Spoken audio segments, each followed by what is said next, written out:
I think it's time.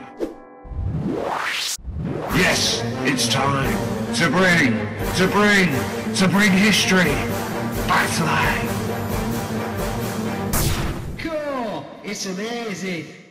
Dreamcast TV. Unfortunately, nearly 3/4 of the original silent movie reels have long since crumbled away, and many of the ones that did survive were simply thrown away as new technologies came along to replace them, similar to today. Luckily, I have one of the largest collections of early movie star trade cards. Many of the earliest silent movie reels were black and white, and the few that were in colour were laboriously hand-painted, frame by frame. Just to give you an idea of the immense work involved, an average 5-minute YouTube video consists of more than 7,000 static images or frames. That's a heck of a lot of hand-painting. Like with early film, many of the pre-1930s movie star cards were black and white or sepia, but a few card sets feature colourful artwork, like the ones that I'm showing you right now. Unfortunately, most of the illustrations on these cards are not signed, and so in a lot of cases we don't know the name of the artists who painstakingly did them. There was a similar situation with the early movie actors themselves. The studios were reluctant to credit them in their own right, for fear that they would become too powerful and demand more money.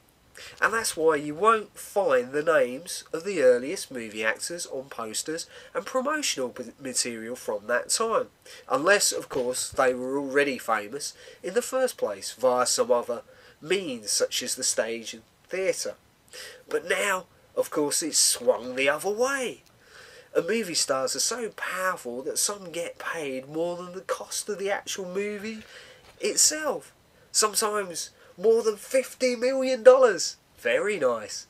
Cards like these were issued with many different products such as chocolate, tea, soap, cigarettes and other items too. In the days before television and the internet, companies fiercely competed against each other in issuing cards of the most popular and hence fashionable celebrities of that time, unwittingly providing us with one of the greatest records of popular culture in the 1920s.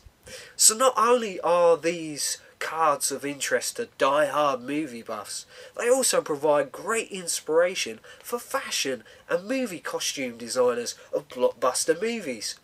Some fashions come and go with the seasons, but the Roaring Twenties is one of those rare classic periods where current fashion designers continually look back to for inspiration, since that's when, effectively, modern fashion was born, thanks in part to the rise of mass media and the age of the celebrity. These weren't just movie stars, these role models shaped and moulded the tastes of millions of cinema goers across the planet, much to the delight of early pioneering advertisers. People have been inspired and influenced by those they admire in their communities since the beginning of humanity itself, like copying the hip kids at school.